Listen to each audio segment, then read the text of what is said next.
بسم اللہ الرحمن الرحیم۔ میں شیر محمد بزدار ایک بات دوستوں کو واضح کرنا چاہتا ہوں، اور خلیل الرحمان قمر صاحب جس پارٹی سے تعلق رکھتا ہو، میں سب سے پہلے اس کو سلام پیش کرتا ہوں۔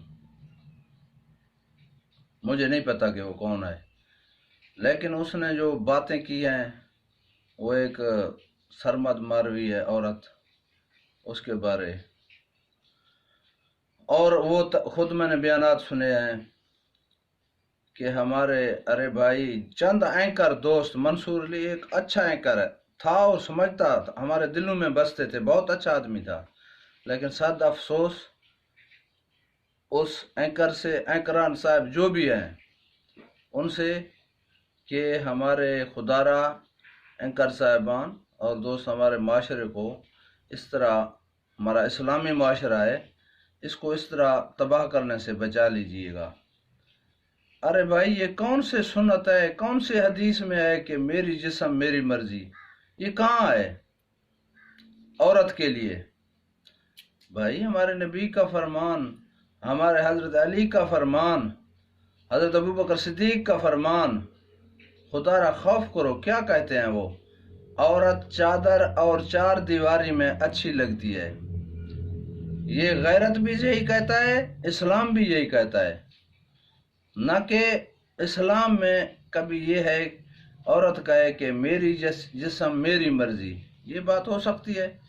صد افسوس ہے، ہم خلیل الرحمان قمر صاحب کے ساتھ ہیں اسلام کے بارے، ہمیں بہت دکھ ہوا، ہم بلوچ لوگ ہیں، ایسی باتیں جو اس عورت نے کہی ہیں وہ ہم کہتے ہیں کہ وہ عورت کی عزت کو پامال کر رہی ہے۔ شریف عورت اور سب ہماری دنیا کے، تمام دنیا کے مائیں بہنیں ایسی بات خود بھی برداشت شاید نہ کر سکتی ہوں گی، کیونکہ عورت اللہ تعالیٰ نے بنایا ہے، مرد کا ایک گھر کا زیور ہے، اس میں گھر میں رہنا چاہیے۔ عورت چادر اور چار دیواری میں اچھی لگتی ہے، ہمارا اسلام ہے اور ہم اس چیز پہ ایمان رکھتے ہیں۔ بہرحال ہم خلیل الرحمان کے ساتھ ہیں، اس طرح کے باتوں سے خلیل الرحمان بھائی گھبرانا نہیں، ہم اپنے عورتوں کی، مائیں بہنوں کی، بیویوں کی ہمیشہ حفاظت کرتے رہیں گے۔ نہ ہم مسلمان لوگ ہیں، کلمہ پڑھتے ہیں لا الہ الا اللہ محمد رسول اللہ، ہمیں یقین ہے کہ ہم عورت کا معنی پردہ ہے، ہمارا نبی نے فرمایا پردہ ہے، اپنے دیور سے بھی پردہ، اپنا دیور، اپنے شوہر کے بھائی اسمبلیوں میں بیٹھ کر زلفیں لہرا کر کرسی گھما کے پھیرنا، یہ ہمارے اسلام میں نہیں ہے۔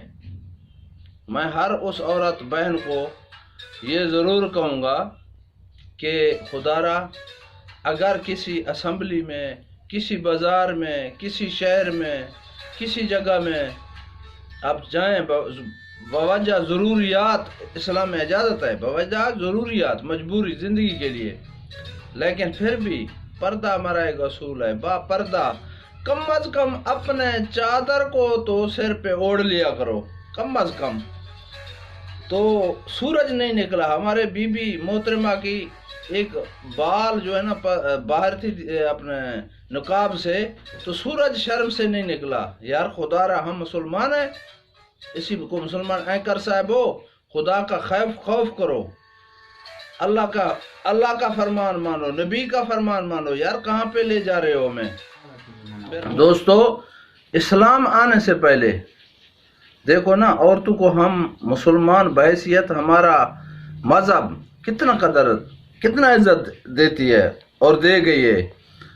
اسلام سے پہلے عورتوں کو تو زندہ درگور کیا جاتا تھا، زندہ مار دیا جاتا تھا، کوئی بہن بیٹی کی قدر نہیں تھی، کوئی قیمت نہ تھی۔ ارے خدا کا خوف کرو، اسلام کہتے ہو کہ اسلام، وہ عورت کہہ رہی تھی، میں نے سنا ہے کہ اسلام میں حق ہے، جو ہماری مرضی ہے جس طرح میں کر لوں۔ بھائی اسلام نے کہاں یہ حق دیا آپ کو؟ لیکن آپ پھر بھی الحمدللہ مسلمان ہو، مسلمان کا یہ حق نہیں ہے۔ ارے بی بی، ہمارے بیٹیاں، ہماری بہنیں، ہماری بیویاں، ہماری مائیں باعزت طور پہ زندگی گزارنا سیکھیں. اسلام نے ہمیں یہ درس دیا ہے. اسلام نے یہ درس نہیں دیا کہ عورت ہوں میں، میری جسم میری مرضی. یہ اسلام میں کہیں بھی نہیں ہے، اور خدا را ایسی باتوں سے گریز کریں. اسلام نے آپ کا تحفظ کیا عورتوں کا. اسلام نے آپ کو گھر میں چار دیواری میں مرد کو حکم دیا کہ باہر چاہے مرد سارا دن ٹوکری سر پہ اٹھائے، چاہے سارا دن محنت مزدوری کرے اور اس کو کچھ نہ ملے، وہ بھیک مانگ کر آپ کا کپڑا اور روٹی شام کو آ کر پورا کر دیتا ہے. آپ کو شام کو کچھ نہ کچھ پہنچا کے دیتا ہے. سادہ افسوس اس بھائی اینکروں سے جو کہتے ہیں کہ عورت کی مرضی ہے، جسم ہے اس کی اپنی. ایسے کو ہم تو غلیظ بات نہیں کہتے، ایسے اینکروں کو بھی غلط بات نہیں کہتے. ہم مسلمان ہیں، اخلاقیات ہمارے اسلامی درس ہے، لیکن ایسی باتیں کرنا اچھا مناسب نہیں ہے. خلیل الرحمن کو سرخ سلام. اللہ حافظ.